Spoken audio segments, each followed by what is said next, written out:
HB news में आपका स्वागत है। और आज हम आए हुए हैं रामघाट रोड स्थित लेजर प्लैनेट और लेजर प्लैनेट के एमडी वरिष्ठ retina expert doctor Amit Gupta ji हमारे बीच मौजूद हैं। और साथ ही साथ वो किसी नाम के मोहताज नहीं हैं। कई ऐसे असाध्य बीमारियों को जो आंखों से संबंधित थी, आपने उनको पूरा निरीक्षण करने के बाद कई मासूम बच्चों के आंखों की रोशनी को बचाया है। और ऐसा कारनामा उसके बाद हमने खबरें भी दिखाई हैं, छापा भी है। आज हम उनसे बात करने जा रहे हैं। इस बार जो 15 अगस्त आ रहा है, अभी हमारे पड़ोसी देश में बांग्लादेश में जिस तरीके से हिंदुओं पर निर्मम अत्याचार हो रहे हैं, जो वहशीपना उनके साथ हुआ है, उससे मैं बहुत दुखी हूँ। और मैं कहना चाहता हूँ कि सरकार का भी, प्रशासन का भी ध्यान उस पर केंद्रित करना चाहूँगा नागरिक के रूप में, कि हम सभी उस बात से बहुत व्यथित हैं। वहाँ पे जो भी हो रहा है बांग्लादेश में हिंदुओं के साथ, वो बहुत गलत हो रहा है। और सरकार मतलब नहीं है, हर इंसान जिसके अंदर जरा भी इंसानियत है, वह उसे, चाहे वो किसी धर्म का हो, किसी मजहब का हो, उसको सामने आना चाहिए और इस दहशतगर्दी, इस वहशीपने का विरोध करना चाहिए। चाहे वो स्कूल में हो, कॉलेज में हो, हॉस्पिटल में हो, सरकारी दफ्तर हो, कहीं पर भी हो, हम लोगों को एक संदेश देना चाहिए विश्व में, ताकि विश्व का दोहरा चरित्र है वो भी मैंने देखा जी, जो विश्व का दोहरा चरित्र है वो भी सामने आ रहा है। और जिस तरह से विश्व एक असहिष्णुता है, सही शब्द में वो उजागर हो रही है। जो पाश्चात्य देश हैं, जो मीडिया का बिका हुआ मीडिया है, वो उस चीज़ को विश्व पटल पे उस तरीके से नहीं रख रहा है जैसे रखना चाहिए।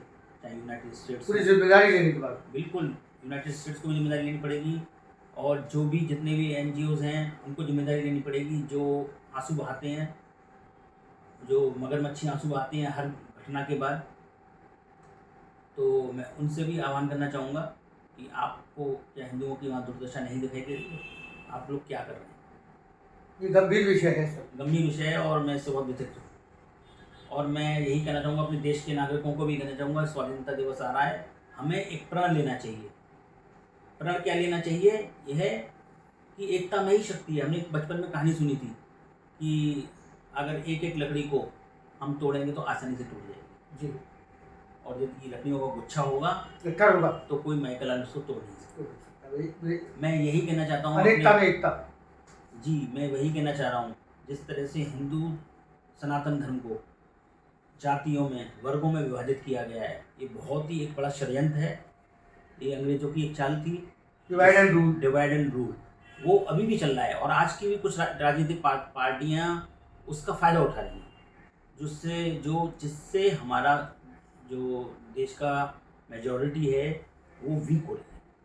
मैं देश के सभी नागरिकों से आह्वान करना चाहूँगा, ये जाति धर्म भेदभाव बंद करें, एक बने। आपकी पहली पहचान भारतीय है, दूसरी पहचान सनातनी है, तीसरी पहचान आप कुछ भी रख लो, आपके पिता है, आपकी माता है।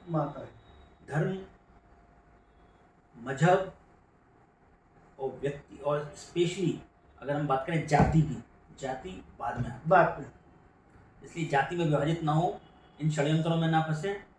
ब्राह्मण, बनिया, ठाकुर, है ना, वाल्मीकि की, यादव की, कुर्मी, बहुत से अनेक जातियां हैं, कश्यप हैं, कोई भी जैसे जातिगत समीकरण आपने देखा होगा। जातिगत समीकरण हावी रहते हैं। जातिगत समीकरण अलग चीज है जी, लेकिन जातिगत समीकरण में देश को भूल जाना, अपनी जिम्मेदारियों को भूल जाना, ये दुख का विषय। हमें सभी हिंदुओं को एक होना पड़ेगा। आप बगल में देख लो बांग्लादेश में क्या हो रहा है जी, अगर उससे भी आप सबक नहीं ले सकते जी, तो बड़ा दुखद है। और जो हश्र वहाँ हुआ है वो कहीं भी हो सकता है। ये मतलब मैं बस सबको चेताना चाहता हूँ कि हमें इस चीज़ से सबक लेना पड़ेगा। इस स्वाधीनता दिवस पे अपनी स्वाधीनता बनी रहे, हमारे देश में लोकतंत्र बचा रहे, हमारे देश में स्वाधीनता बची रहे, हमारे और देश वसुधैव कुटुंबकम की जो भावना है, सत्यम शिवम सुंदरम की जो भावना है जी, मैं वही कह रहा हूँ, एकता में ही शक्ति है। अगर आप एक नहीं है, बिखरे हुए हैं, तो कोई भी आपको ऐरा गैरा आके तोड़ के चला जाएगा। हिंदुओं को एक होना पड़ेगा। ये जाति धर्म का जो विष है, जो दंश है, इसी ने हमारे देश को गुलाम बनाया। अब आप ऐसे अंदाजा लगाइए, 2000 अंग्रेज आए थे और 100 वर्ष तक राज किया देश में। कैसे कर लिया? जो उनकी सेना थी उसमें कौन थे? भारतीय थे। और किसको मारते थे? भारतीयों को मारते थे। मतलब कुछ लालच, कुछ पैसे के लालच की वजह से, कुछ सुविधाओं के लालच की वजह से आपने अपने देश को पराधीन रखा 100 वर्ष तक। इससे दुख की विषय क्या हो सकता है? अगर आप उस इतिहास के उन चीज़ों से अगर आप सबक नहीं लेते, तो फिर स्वाधीनता दिखावा हो जाएगी। आपको स्वाधीनता के मायने को समझना पड़ेगा कि कितने वर्षों के, 1000 वर्ष की गुलामी के पश्चात हमें स्वाधीनता मिली है। तो इस स्वाधीनता को बनाए रखना भी हमारा धर्म है, यही हमारा धर्म है। तो न हिंदू चाहिए न मुसलमान चाहिए, न हिंदू चाहिए न मुसलमान चाहिए, इंसानियत के नाम पर सिर्फ इंसान चाहिए।